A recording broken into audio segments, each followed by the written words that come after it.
ይህ አዋዜ ልዩ ሰበር ነው። እስራኤል የደቡብ ሊባኖስ ነዋሪዎችን በሙሉ ወደ ሊታኒ ወንዝ ማዶ በገፍ እንድትሄዱ ስትል በጥብቅ አሳሰበች። የመንፈሳዊ መሪ አያቶላ አሊ ካሚኒ የቀብር ሥነ ሥርዓት ላልተወሰነ ጊዜ ተላለፈ። ኢራን ለመጀመሪያ ጊዜ ቱርክ ላይ ተኮሰች። የአሜሪካ ሰርጓጅ አንድ የኢራንን የጦር መርከብ ህንድ ውቅያኖስ ውስጥ ማስመጡን አስታወቀ። አሜሪካና እስራኤል የኢራንን ሰማይ በቀናት ጊዜ ውስጥ ሙሉ በሙሉ በመቆጣጠር ከ219 እስከ 870 ኪሎ ግራም ድረስ በሚከብዱ አሰቃቂ ቦምቦች በገፍ መቀጥቀጥ እንደምትጀምር አስታወቀች። በለቡ መብራት ዲፕሎማሲ ሰፈር ለመኖሪያ ሆነ ለኢንቨስትመንት የሚሆኑ ቪአይፒ ፊት ለፊት የሚያዩ ቤቶችም ተለቀቁ። ከዚህ በፊት በድርጅቱ ተይዘው የነበረው ዝቅተኛ ፍሎሮችም ለሽያጭ ቀርበዋል። ከ6 ወር ጀምሮ የሚረከቧቸው ከ5% ቅድመ ክፍያ ማለትም ከ320 ሺህ ብር ጀምሮ የቤት ባለቤት መሆን ይችላሉ።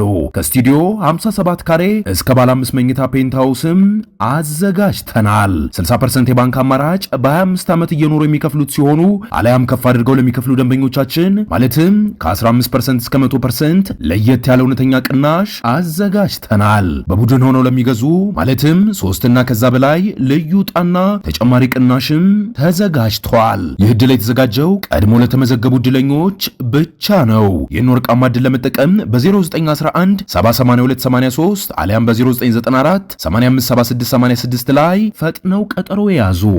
እስራኤል መላ የደቡብ ሊባኖስ ነዋሪዎች ከእስራኤል ድንበር 30 ኪሎ ሜትር ላይ ወደምትገኘው ሊታኒ ወንዝ በገፍ እንዲሸሹ ማሳሰቧ ተገለጸ።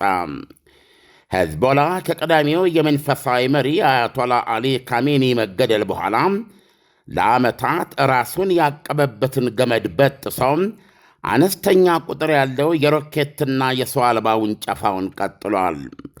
በተለይ ዛሬ ማዕከላዊ እስራኤል ድረስ የማስጠንቀቂያ ዋይታ እንዲስተጋባ ያደረገ አንድ ረጅም ርቀት መቺ ቦሊስቲክ ሚሳኤል ተኩሶ ነበር። አብረውም የተለመዱ ሮኬቶቹንና ሰው አልቦቹን የተኮሰ ቢሆንም ሁሉም ሰማይ ለሰማይ ተመተው መክሸፋቸውን እስራኤል አስታውቃለች። እንደ ሄዝቦላ ሁሉ የኢራን ቁጥሩ አነስተኛ ነገር ግን ቶሎ ቶሎ የሚመጣ የቦሊስቲክ ሚሳኤልና ሰው አልቦች ሩምታና ወጀብ ምንም ጉዳት ሳያደርስ መክሸፉን ተናግራለች። ይህን ዜና እያጠናከርን በነበረበት ሰዓት ሌላ የኢራን ሩምታ እየመጣ ከመሆኑ አንጻር ማዕከላዊ እስራኤል ውስጥ ለሚኖሩ ማስጠንቀቂያ እያስተጋባ ነበረ። ሆኖም ከደቂቃዎች በኋላ ከኢራን የተላከው ሚሳኤል ወይ እስራኤል ምድር ሳይደርስ የሆነ ቦታ ስለወደቀም ወይም በመንገድ ሳለ ተመቶ አልታወቀም። የማዕከላዊ እስራኤል ነዋሪዎች ፈታ በሉ አደጋ የለም ተብለዋል። ይህ በእንዲህ እንዳለም የኔቶ አባሏ ቱርክ ለመጀመሪያ ጊዜ የኢራን ቦሊስቲክ ሚሳኤል አየር ክልሏን ጥሶ መግባቱ ተሰማ። የቱርክ መከላከያ ሚኒስቴር እንደገለጸው የምስራቃዊ ሜዲትራንያን የኔቶ ኃይል ሚሳኤሉን በአየር ላይ አክሽፎታል። የቱርክ መከላከያ ሚኒስቴር ከሚሳኤሉ ጋር በተያያዘም ምንም የደረሰ አደጋ እንደሌለ ገልጾ ቱርክ ለማንኛውም ጠብ ያለሽ በዳቦ እርምጃዎች አጸፌታ የመስጠት መብት እንዳላት አስታውሷል። በተያያዘ ዜና በሰሜናዊ ድንበሯ በኩል በሄዝቦላ እየተኮሰባት ያለችው እስራኤል ደቡባዊ ሊባኖስን በሌላ ዙር የአየር ወረራ እየደበደበች መሆኗ ተዘገበ። ስለተመቱ ኢላማዎች ዝርዝር መግለጫ ይሰጣል ተብሏል። እስራኤል ሌትም ቀንም በምታደርገው ድብደባ ሊባኖስ ከኢራን ቀጥላ የፍርስራሽ ክምር እየሆነች ነው። በርካታ የመኖሪያ ሕንፃዎች ፈራርሰዋል። አንድ ሆቴልም ተመቷል። የኢራኑ መንፈሳዊ መሪ አያቶላ አሊ ካሜኒ 86 ዓመታቸው ነበረ። 37 ዓመታት ያህል ኢራንን ቀጥ አድርገው ገዝተዋል። ኢራን የመንፈሳዊ መሪዋን አያቶላ አሊ ካሜኒን አስከሬን አፈር ከማቅመሷ በፊት ለ3 ቀናት እንዲካሄድላቸው የታቀደው ልዩ የሐዘንና የጸሎት ሥነ ሥርዓት ላልተወሰነ ጊዜ እንደተራዘመ የሀገሪቱ መገናኛ ብዙሃን አስታወቁ። እነሱ እንደሰጡት ምክንያት ከሆነም ከተገደሉ 5ኛ ቀናቸውን የያዙት ካሚኒን ሥርዓተ ሐዘንና ግብዓተ መሬት ለተጨማሪ ጊዜ ማራዘም ያስፈለገው ሐዘንተኞች ወደ ቴህራን እንዲሰባሰቡ ጊዜ ለመስጠት ነው ተብሏል። አሊ ካሜኒ የኢራን እስላማዊ አብዮታዊ ገጽ ነበሩ። 36 ዓመታት ሀገሪቱን ቀጥ አድርገው መርተዋል። ደሴቲቱ አገር ስሪላንካ የውሃ ጠረፏ አካባቢ በዛሬው ዕለት ጠዋት ያልታወቀ አደጋ ለገጠመው የኢራን የባሕር ኃይል መርከብ እርዳታ እየሰጠች መሆኗን ገለጸች። ውጭ ጉዳይ ሚኒስትር ቪጃታ ሄራዝ እንደተናገሩት አይሪስ ዴና የተባለችው ይቺ መርከብ በውስጧ ከተገኙ ሰነዶች 180 ባሕር ኃይሎችን ይዛ ነበረ። ከአገሪቱ የወደብ ከተማ ጋሌ 64 ኪሎ ሜትር ርቀት ላይ ተሰናክላለች። ጋሌ የስሪላንካ ደቡባዊ የውሃ ጠረፍ ናት። ውጭ ጉዳይ ሚኒስትሩ የጦር መርከቧን ምን እንዳሰናከላት አልገለጹም። በስሪላንካ ባሕር ኃይልና አየር ኃይል መርከቧ ላይ የተገኙና የቆሰሉ 30 ሰዎች የወደብ ከተማ ውስጥ ወደሚገኘው ሆስፒታል ተወስደዋል። ቁስለኞቹ በአምቡላንስ ወደ ሆስፒታል ሲገቡና በዊልቼር እየተገፉ ወደ ውስጥ ሲገቡ ታይቷል። ኤች.አይ ሱተን የተባሉ ነፃ የባሕር ኃይል ኤክስፐርት እንደተናገሩት የጦር መርከቧ ፍሪጌት ተብለው የሚታወቁ አይነት ስትሆን ራሷ ኢራን በቅርቡ የፈበረከቻት አዲስ የጦር መርከብ ነበረች። መርከቧ ጸረ መርከብ ሚሳኤል፣ የአየር መከላከያ ሚሳኤሎችና ጸረ ሰርጓድ መርከብ ቶርፒዶ የታጠቀችም ነበረች። 180 ባሕር ኃይሎች እንደተሳፈሯት ቢነገርም ከ30ዎቹ ቁስለኞች ውስጥ በስተቀረ ቀሪዎቹ እምጥ ይግቡ ስምጥ አልታወቀም። ምናልባት በሰርጓጅ መርከብ ጥቃት ተፈጽሞባት ሳይሆን አይቀርም የሚለው መላምት እስካሁን ቆይቷል፣ የሚያረጋግጠው ሳይገኝ። ይሁንና አሁን በደረሰን ዜና መሠረት የአሜሪካ መከላከያ ሚኒስትር ፔት ሄግሴት አንድ የኢራን የጦር መርከብ ህንድ ውቅያኖስ ውስጥ በአሜሪካ ሰርጓጅ መርከብ ተመታ መስጠሟን አስታወቁ። ሄግሴት እንደተናገሩት እርምጃ የተወሰደው ትናንት ሲሆን በዓለም አቀፍ የውሃ ክልል ውስጥ ሁሉም ነገር ሰላም ነው ብሎ የተዘናጋው የኢራን የጦር መርከብ በሰርጓጇ ቶርፒዶ የተሰኘ አንድስ የሚያክል ቅንቡላ ተመቶ ሰምጧል ብለዋል። መከላከያ ሚኒስትሩ ከዚህም በተጨማሪ በሰጡት መግለጫ የአሜሪካና የእስራኤል ኃይሎች በቀናት ውስጥ በኢራን ሰማይ ላይ ያለ አንዳች መቀናቀን ሙሉ ቁጥጥር እንደሚያረጋግጡና የተመረጡ ኢላማዎች ላይም የ217ና የ869 ኪሎ ግራም ክብደት ባላቸው አሰቃቂ ቦምቦች በዘመቻ መቀጥቀጥ እንደሚጀምሩ አስታውቀዋል። የዩናይትድ ስቴትስ አሜሪካ ፕሬዚደንት ዶናልድ ትራምፕ ኢራን የባሕር ኃይልም ሆነ የአየር ኃይል የላትም አልቀዋል ማለታቸው አይዘነጋም። 17 የኢራን የጦር መርከቦች መስመጣቸውን የአሜሪካ ሴንትኮም ማዕከላዊ እዝ የሚባለው ማስታወቁ የሚዘነጋ አይደለም። ስለ አየር ኃይል ከተነሳም እስራኤል ዛሬ እንዳስታወቀችው በቴህራን ሰማይ ላይ ሊቀናቀን የሞከረ አንድ የኢራን የጦር አውሮፕላን በእስራኤል አንድ ኤፍ-35 የጦር ጀት ተመቶ ነዷል። ዳንኤል፣ እንግዲህ ይሄ ነገር ዛሬ 5ኛ ቀኑን ጀምሯል። የውጊያው ባህሪ በሁለቱም በኩል በተባባሰ ሁኔታ ነው የቀጠለው። ኢራንም የተኩስ አድማሷን እያሰፋች ነው።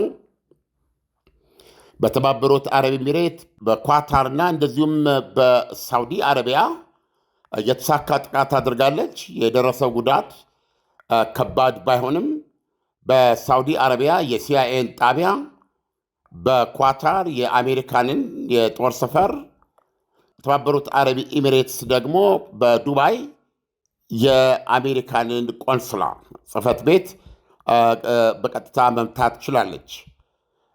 ይሄ ብቻ አይደለም። አሁን ለመጀመሪያ ጊዜ እስካሁን ድረስ በአጠቃላይ በዛ ክልል በመካከለኛው ምስራቅና ከመካከለኛው ምስራቅ ክልል ውጭ በአውሮፓ ውስጥ በሚጠቃለሉት አሁን እንደሰማው በቱርክና እንደዚሁም በቆጵሮስ ላይ የሰው አልባ በመተኮስ የእንግሊዝ ጦር ሰፈር አጠገብ አርፏል። አሁን ደግሞ ቱርክ ላይ በተመሳሳይ የተተኮሰ ሚሳኤል የቱርክን የአየር ክልል ቢጥስም ያው በኔቶ ኃይሎች እንደወደቀ ሰምተናል። በአጠቃላይ በመካከለኛው ምስራቅ የአሜሪካ ጦር ሰፈሮች በሚገኙባቸው ሀገራት ሁሉ ተኩሳለች። በዮርዳኖስ ጭምር ተኩሳለች። በቆጵሮስ ተኩሳለች። አሁን ደግሞ እስካሁን ያልተተኮሰባት ቱርክ ነበረች። ቱርክም ላይ ተኩሳለች። ስለዚህ እንዲሁም ደግሞ ወደ እስራኤል ለምሳሌ ከትናንት ጀምሮ የሆነ ቦታ መነሻ ብታደርግ ከምሽት ጀምሮ እስካሁን ድረስ ምናልባት ከ4 በማያንስ ዙር ቁጥሩ አነስተኛ የሆነ ከወትሮ አነስተኛ የሆነ የቦሊስቲክ ሚሳይል እና እንዲሁም የሰው አልባ እሩምታዎች ቀጥለዋል። በሌላ በኩል የሊባኖሱ ሄዝቦላም እውነቱን ለመናገር ለ1 ዓመት ያህል የእስራኤልን ድብደባዎች ሁሉ በጸጋ ሲቀበል ቆይቶ ከሞተበት ተነስቶ መተኮስ ጀምሯል። ቅዳሜ የጀመረ አሁን 5ኛ ቀኑን ሊይዝ ነው። ብዛት ባይኖረውም ይህን ያህል አስጊ ባይሆንም ነገር ግን ባላቋረጠ መልክ መተኮሱን ቀጥሏል። የዛሬውን የተለየ የሚያደርገው ማዕከላዊ እስራኤል እንግዲህ ሊባኖስ በስተሰሜን ያለ ነው። ማዕከላዊ እስራኤል ድረስ ጉዳት ማድረስ የሚችል ረጅም ሚሳኤል ተኩሶ መክሸፉ ተገልጿል። በዚህ የተነሳ አሁን እስራኤል ከድንበሯ የእስራኤልን ጦር በፊት በደቡባዊ ሊባኖስ ድንበር በኩል የተወሰኑ ኪሎ ሜትሮች ወደ ውስጥ ገብቶ የእስራኤል ጦር የራሱን ቦታዎች ይዞ ነበር የሚገኘው። አሁን ያንን ይዞታውን በማስፋት ስትራቴጂክ የሚባሉ ቦታዎችን በተጨማሪ ክፍለ ጦር አሰማርቶ ይዟል። አሁን ደግሞ እንዳለ የደቡብ ሊባኖስ ነዋሪ ሄዝቦላ በአሁኑ ሰዓት የሚገኘው ከሊታኒ ወንዝ ባሻገር ነው። እንደምታውቀው በጋዛው ጦርነት ወቅት የእስራኤል ድንበር ላይ ነበረ ሆኖ የሚዋጋው። ከዛ በኋላ ብዙ ጥቃቶች ከደረሱበት በኋላ በአሜሪካ ባጋፈረችው የተኩስ አቁም ስምምነት መሰረት ከሊታኒ ወንዝ የተባበሩት መንግስታት ድርጅት እስራኤል ከሊባኖስ እንድትወጣ እና የነበረው ግጭት እንዲቆም የተደረሰበት ስምምነት በሚያዘው መሰረት ሄዝቦላ ከእስራኤል ድንበር 30 ኪሎ ሜትር ርቃ ከምትገኘው ሊታኒ ወንዝ ባሻገር ሄዶ እንዲቀመጥ ተገዶ ነበር። አሁን መላ ነዋሪውን እንደ ሄዝቦላ ወዳለበት ማለት ከወንዙ ባሻገር እንደሄዱ ነው ያዘች። ይህ ማለት ቀሪው ክፍል ሰላማዊ ሰዎች ከወጡ በአጠቃላይ በእግረኛም በለው በአየርም በለው በመድፍም በለው የሚካሄደው የተፋፋመ ውጊያ ሊያገኘውና ሊያጠፋው የሚችለው ሄዝቦላን ብቻ ይሆናል ማለት ነው። ሄዝቦላ ደቡብ ሊባኖስ ውስጥ ይህን ያህል ሊቆይ የቻለው በህዝብ መካከል ነው ያለው። አሁን ግን በአጠቃላይ ሊባኖሳውያን ደቡብ ሊባኖስ ውስጥ የሚኖሩ ከሊታኒ ወንዝ ባሻገር ሄዱ የሚል ትዕዛዝን የደረሳቸው እንግዲህ ትልቅ የህዝብ ስደት ያመጣል። ህፃናት ተሸክሞ መሄድን ያጠቃልላል። ቀይህን የኖርክበትን ወደኋላ ዞር ብለህ ሳታይ ነው የምትሄደው። በጣም የህዝብ ስደት ያስከትላል በግልጽ እንደሚታየው። ነገር ግን ህዝቡ ከወጣ በኋላ እውነቱን ለመናገር የትኛውም ህንፃ የትኛውም ጉድጓድ ላይ የሚደርስ አደጋ ሄዝቦላ እና ሄዝቦላ ብቻ ነው ሊኖርባቸው የሚችለው። ስለዚህ ለአጠቃላይ የፍጻሜው ጦርነት ዝግጅት እያደረገች መሆኑን የሚያሳየው እስራኤል በለቡ መብራት ዲፕሎማሲ ሰፈር ለመኖሪያ ሆነ ለኢንቨስትመንት የሚሆኑ ቪአይፒ ፊት ለፊት የሚያዩ ቤቶችም ተለቀቁ። ከዚህ በፊት በድርጅቱ ተይዘው የነበረው ዝቅተኛ ፍሎሮችም ለሽያጭ ቀርበዋል። ከ6 ወር ጀምሮ የሚረከቧቸው ከ5% ቅድመ ክፍያ ማለትም ከ320 ሺህ ብር ጀምሮ የቤት ባለቤት መሆን ይችላሉ። ከስቱዲዮ 57 ካሬ እስከ ባለ 5 መኝታ ፔንታውስም አዘጋጅተናል። 60% የባንክ አማራጭ በ25 ዓመት እየኖሩ የሚከፍሉት ሲሆኑ አለያም ከፍ አድርገው ለሚከፍሉ ደንበኞቻችን ማለትም ከ15% እስከ 100% ለየት ያለ እውነተኛ ቅናሽ አዘጋጅተናል። በቡድን ሆነው ለሚገዙ ማለትም 3 እና ከዛ በላይ ልዩ ዕጣና ተጨማሪ ቅናሽም ተዘጋጅቷል። ይህ ዕድል የተዘጋጀው ቀድሞ ለተመዘገቡ ዕድለኞች ብቻ ነው። ይህን ወርቃማ ዕድል ለመጠቀም በ0911 78283 አለያም በ0994 857686 ላይ ፈጥነው ቀጠሮ የያዙ። ዓለም የደቡብ ሊባኖስ ነዋሪዎች በሙሉ ከቦታቸው ተነስተው ሲሄዱ የሚያርፉበት ቦታ ምን ያህል ለነዋሪዎቹ የተመቻቸ ነው የሚለውን ብትነግረን። ያው ከቀያቸውና ከቤታቸው ተፈናቅለው ነው የሚሄዱት። ስለዚህ በድንኳን ሊሆን ይችላል የሚቆዩት እና በአብዛኛው በድንኳን ነው ሊሆን የሚችለው። አሁን ያለው የአየር ጠባይ ክረምት ነው። ስለዚህ አስቸጋሪ ነው ለሰዎች በጣም ነገር ግን ወይም ደግሞ በትምህርት ቤቶች በመሳሰሉት በካምፖ እንደዚህ ሰዎቹን ያው የሊባኖስ መንግስት እና ሌሎች የእርዳታ ድርጅቶች ኃላፊነት የሚወስዱበት ነው የሚሆነው። ነገር ግን ደቡብ ሊባኖስ በጦርነት ልትነድ ነው ማለት ነው። እንግዲህ እውነቱን ለመናገር የሊባኖስ መንግስት ይሄ ነገር እንዳይከሰት ሄዝቦላ መንግስትን ሀገርን ጥቅም አስቀድሞ የሌላ ቦታ ችግርን የሊባኖስ ዕዳ እንዳያደርግ ማስጠንቀቂያ ሲሰጡ ቆይተዋል የሀገሪቱ ጠቅላይ ሚኒስትር ናዋፍ ሰላም። ነገር ግን ሄዝቦላ አልሰማም። እገዳ ቢጣልበትም የሀገሪቱ መከላከያ ሰራዊት ፖሊሶች የእሱን እንቅስቃሴ እንዲያስቆሙ ሁሉ ትእዛዝ ደርሷል። ዞሮ ዞሮ ግን እንደምታየው ሄዝቦላ በየቀኑ ከመተኮስ አልቦዘንም። በዚህ የተነሳ በቀን ቁጥራቸው በብዙ 100 ሺህ የሚቆጠሩ ሊባኖሳውያን የዚህ ጦርነት ገፈት ቀማሽ ሆኑ ማለት ነው። ዓለም ኢራን ቱርክ ላይ መተኮሷ ግጭቱን አያባብሰውም ወይ? ቱርክ ከዚህ በኋላ ጦርነቱን ልትቀላቀል ትችላለች ማለት ነው ወይ? አዎ እንደ ውሳኔዋ ነው። አሁን እንግዲህ የተተኮሰው ሚሳኤል አየር ለአየር ተበራይቷል። ነገር ግን ወዴት ነበር የሚሄደው የቱን ኢላማ ለመምታት ነው የሚለውን ግምቱ ስታስገባ ቱርክ ያለ ጥርጥር ምላሽ የምትሰጥበት ነው። ስለዚህ ምናልባት እስካሁን ድረስ ባለው እውነታ ግብፅ ቱርክ ይህን ጦርነት ለማርገብና በሆነ መንገድ እንዲቆም ለማድረግ ግንባር ቀደም ሚና እየተጫወተች ነው፣ እየሞከረች ነው። ስለዚህ ከዚህ ግቧ ዓላማ አንጻር ለአሁኑ ምላሽ ላትሰጥ ትችላለች።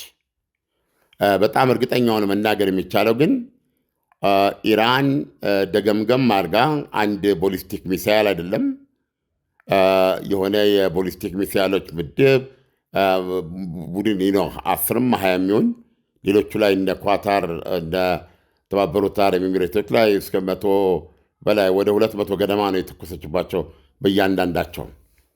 ስለዚህ እንዲህ አይነት በርከት ያለ ሚሳይል እና ሰው አልባ ቱርክ ላይ ቢተኮስ ቱርክ እንደምትመልስ እርግጠኛውን መናገር ይቻላል። ዓለም ኢራን አሁን ካለችበት የጦርነት ወቅት አንጻር የአያቶላ አሊ ካሚኒን ቀብር ለማስፈጸም ሐዘንተኞችን ወደ አንድ ስፍራ ማሰባሰቡ ለአደጋ አያጋልጣቸውም ወይ? ምናልባት የቀብር ስነ ስርዓቱ ላይ እስራኤል ለመግደል የምትፈልጋቸው አመራሮች ከተገኙ ስርዓተ ቀብሩን አያስተጓጉለውም ወይ ለማለት ፈልጌ ነው። ትልቁ ስጋት እሱ ነው። የሁላችንም ጥያቄ መቼም ለመኖርም ለመቀበርም አገር መኖር አለበት። አሁን ግን እንደሚታወቀው ኢራን ከዋና ከተማዋ ጀምሮ 31ዱም ግዛቶቿ በማናቸውም ሰዓት በእስራኤልና በአሜሪካ የጦር ጀቶች የሚደበደቡበት ሁኔታ ነው ያለው። እነሱን ያሳመናቸው ኢላማ እስካለ ድረስ ከመምታት ወደኋላ አይሉም። ስለዚህ በዚህ እንደ አሞራ የሚያንጃብብ የጠላት አውሮፕላኖች መካከል ቀብሩን እንዴት ማካሄድ እንደሚቻል ስታስበው አስቸጋሪ ነው። አንዱ መንገድ እንግዲህ ዋና ዋናዎቹ ሀገሪቱን አሁን ተደብቀው እየመሩ ያሉ ሰዎች ምንም እንኳ የሀገሪቱ 36 ዓመት የመሩና የአብዮቱ የሀገሪቱ መልክና ገጽ ቢሆንም አሊ ካሚኒ እንደዚህ ቁልፍ የሆኑ ሰዎች በቀብሩ ምክንያት ራሳቸውን ለመስዋዕትነት አሳልፈው አይሰጡም ተብሎ ይታመናል። ምክንያቱም በዛ ሰዓት እንኳ እርምጃ ባይወሰድባቸው ከዛ በኋላ ወዴት ይገባሉ የሚለውን ይከታተሏቸዋል። ስለዚህ ህልውናቸው አደጋ ላይ ነው የሚወድቀው እና በጣም እርግጠኛ ሆኖ መናገር ይቻላል በቀብር ስነስርዓቱ ላይ አሜሪካም ሆነች እስራኤል በዚህ ደረጃ የምትፈልጋቸው የኢራን መሪዎች በልበ ሙሉነት ይታደማሉ ብዬ አላስብም። ዓለም፣ ለትንታኔው በጣም አመሰግናለሁ። መልካም ጊዜ ይሆንልህ። መልካም ጊዜ ዳንኤል። በለቡ መብራት ዲፕሎማሲ ሰፈር ለመኖሪያ ሆነ ለኢንቨስትመንት የሚሆኑ ቪአይፒ ፊት ለፊት የሚያዩ ቤቶችም ተለቀቁ። ከዚህ በፊት በድርጅቱ ተይዘው የነበረው ዝቅተኛ ፍሎሮችም ለሽያጭ ቀርበዋል። ከ6 ወር ጀምሮ የሚረከቧቸው ከ5% ቅድመ ክፍያ ማለትም ከ320 ሺህ ብር ጀምሮ የቤት ባለቤት መሆን ይችላሉ። ከስቱዲዮ 57 ካሬ እስከ ባለ 5 መኝታ ፔንትሃውስም አዘጋጅተናል። 60% የባንክ አማራጭ በ25 ዓመት እየኖሩ የሚከፍሉት ሲሆኑ አሊያም ከፍ አድርገው ለሚከፍሉ ደንበኞቻችን ማለትም ከ15% እስከ 100% ለየት ያለ እውነተኛ ቅናሽ አዘጋጅተናል። በቡድን ሆነው ለሚገዙ ማለትም 3 እና ከዛ በላይ ልዩ ዕጣና ተጨማሪ ቅናሽም ተዘጋጅቷል። ይህ ዕድል የተዘጋጀው ቀድሞ ለተመዘገቡ ዕድለኞች ብቻ ነው። ይህን ወርቃማ ዕድል ለመጠቀም በ0911 78283 አሊያም በ0994 857686 ላይ ፈጥነው ቀጠሮ የያዙ።